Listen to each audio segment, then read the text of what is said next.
भारत का चुनाव आयोग पर तो देशद्रोह का मुकदमा लगना चाहिए, जिन्होंने वोट ड्रॉ के साथ नाइंसाफी,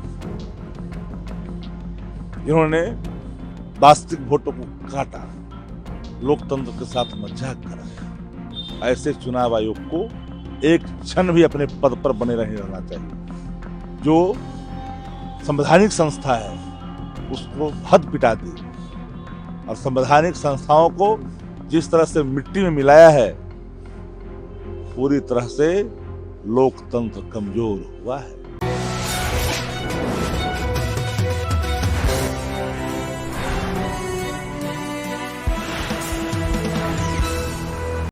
जैसा कि ललन सिंह ने कहा कि तेजस्वी यादव जी तिथि बता रहे थे, हम जन भावना के आलोक में तिथि बता रहे थे। आपको जो जनादेश मिला है ना, ईवीएम से मिला है, मशीनरी मैनेजमेंट से मिला है। ऑर्गेनिक जनादेश एनडीए को नहीं है। 1,90,00,000 के आसपास वोट तेजस्वी जी के नेतृत्व में बिहार में मिला है। आपको कितना मिला है? एड़िया लगा रहे हैं 19% पर। क्यों एड़िया लगा रहे हैं? पूरा मैनेजमेंट के आधार पर आपने चुनाव जीत लिया, ईवीएम का सहारा लिया। अरे मशीनरी नहीं होती ना तो डबल अंक में भी आपकी पार्टी ललन सिंह जी नहीं बिहार में आती। जनाक्रोश था सत्ता के खिलाफ।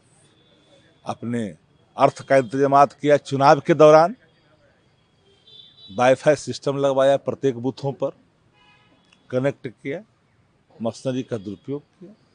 वरना भला अगर चुनाव करवा तो लो बैलेट पर। 100-150 से के आसपास सीटें बैलेट में की गिनती में हमारी गठबंधन की जीत हुई है, उनकी नहीं। लेकिन शक्ति जी, ये जो सवाल आप लोग कर रहे हैं मशीनरी मैनेजमेंट का, ईवीएम पे ठिकरा फोड़ रहे हैं, ये आपके जो सहयोगी दल जिस राज्य में शासन है, उनकी सरकार है, वहाँ क्यों नहीं ये चीज लागू होता है? जहाँ राज्य की सरकार है, केंद्र की सरकार है, चुनाव आयोग, तीनों मिल जाए, वही तो एक खेला होता है। आप सबसे बड़ी उदाहरण देख लीजिए ना, दुनिया में जो विकसित देश है तकनीकी मामले में, टेक्नोलॉजी के मामले में, वहां असंवैधानिक माना जाता है अगर कोई ईवीएम से वोट देता तो। जापान हो, जर्मनी हो, पता कर लीजिए। जर्मनी में तो बिल्कुल ही नहीं। अमेरिका कराता है क्या ईवीएम से? कितनी टेक्नोलॉजी के मामले में गांव और गवाई के लोग भी देश के अंदर में है, जरा बता तो दे। गांव और कस्बों में कितने लोग हैं, जानकार हैं, और आप यहाँ करा रहे हो ईवीएम से चुनाव। जहां जनता रगेद रही है प्रत्याशियों को, देखना नहीं चाह रही है, वो जीत कर क्या रहा है? ये लोकतंत्र कहाँ रह गया? लोकतंत्र को तो डिमोलिश करने की पूरी तैयारी मशीनरियों के माध्यम से किया है। जब सवाल के घेरे में ईवीएम है तो ईवीएम समाप्त होना चाहिए और बैलेट पर चुनाव होना चाहिए। केंद्रीय मंत्री अमित शाह अपने भाषण के दौरान उनका स्लिप ऑफ टंग हुआ और पद्मिनी की भाषा का उनके मुंह से निकल गया। क्या देखिए, अमित शाह जी देश के गृह मंत्री हैं और सदन में जब बोल रहे थे तो उनकी जुबान से असंसदीय शब्द निकला, जिसको मैं दोहरा नहीं सकता। ख्याल तो सबको रखनी चाहिए, क्योंकि सदन है, ये कोई फुहड़ा तो स्थल है नहीं जहाँ संसदीय परंपराओं का, संसदीय आचरण का निर्वहन किया जाता है। वहाँ पर गृह मंत्री जी ने अपने माथा खुलाते हुए भद्दी बात कही, जिससे थोड़ा सा लगता है कि भाई सदन में इस तरह की भाषा कोई जगह नहीं है। एसआईआर को लेकर जो भाषण अमित शाह ने दिया, घुसपैठियों का जिक्र किया, उस पर प्रधानमंत्री मोदी ने कहा कि विपक्ष का जो झूठ है वो सामने आ गया और पर्दाफाश हो गया। एक एविडेंस तो दिया, जवाब झूठा नहीं, न प्रधानमंत्री जी से न गृह मंत्री जी से। वंदे मातरम कौन लिखा, यह जानकारी उनके सांसद, उनके मंत्रियों को नहीं है। एक ऐसे राष्ट्रभक्त हैं। और आप एसआईआर के सवाल पर जो वोट काट रहे हैं चिन्हित कर करके, यह लोकतंत्र के साथ भज्जा मजाक नहीं है क्या? उदाहरण नहीं है क्या? सारे उदाहरण हैं। बाहर से लोग आकर करके मोबाइल वोट कर रहे हैं ना। बिहार में हुआ कि नहीं हुआ? एक व्यक्ति गुजरात में वोट दे रहा था, बिहार में आकर वोट दे दिया। एक व्यक्ति साल में 5 साल में कितने बार वोट देगा? मुखिया में देगा तो अपने राज्य के अंदर में देगा, जिला परिषद में देगा तो अपने राज्य के अंदर में देगा, विधायक में देगा तो अपने राज्य के अंदर में देगा, एमपी में देगा तो अपने राज्य के अंदर में देगा। वो घूम घूम के पूरे जहाँ जहाँ चुनाव होगा वहाँ देता रहेगा। वोट चोरी को लेकर भी अमित शाह ने कहा है कि अगर वोट चोरी की बात आप कर रहे हैं तो 3 घटनाओं के बारे में बताना चाहता हूँ। सबसे पहले, आज़ादी के बाद देश का पीएम चुना जाना था। सरदार पटेल को 28 वोट मिले थे और जवाहरलाल नेहरू को 2 वोट मिले थे, लेकिन जवाहरलाल नेहरू प्रधानमंत्री बन गए।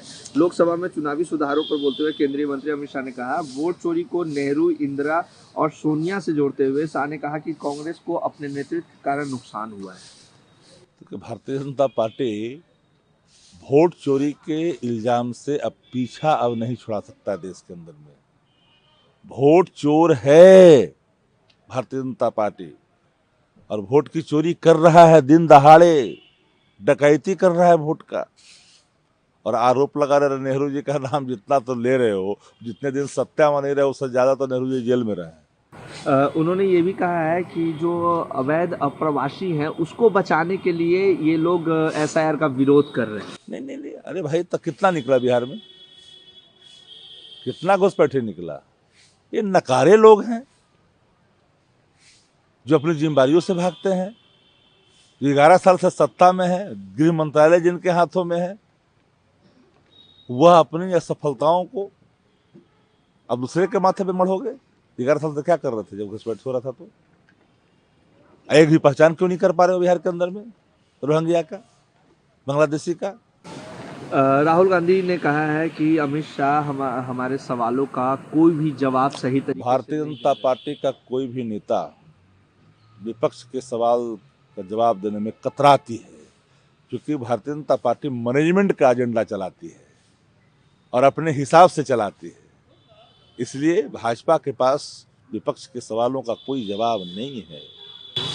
भारत के चुनाव आयोग ने पश्चिम बंगाल राज्य के लिए मतदाता सूची के विशेष गहन पुनरीक्षण के कार्यक्रम को संशोधित करने का निर्णय लिया है। भारत का चुनाव आयोग पर तो देशद्रोह का मुकदमा लगना चाहिए, जिन्होंने वोट ट्रो के साथ नाइंसाफी, जिन्होंने वास्तविक वोटों को काटा, लोकतंत्र के साथ मजाक कराया। ऐसे चुनाव आयोग को एक क्षण भी अपने पद पर बने नहीं रहना चाहिए। जो संवैधानिक संस्था है उसको हद पिटा दी, और संवैधानिक संस्थाओं को जिस तरह से मिट्टी में मिलाया है, पूरी तरह से लोकतंत्र कमजोर हुआ है।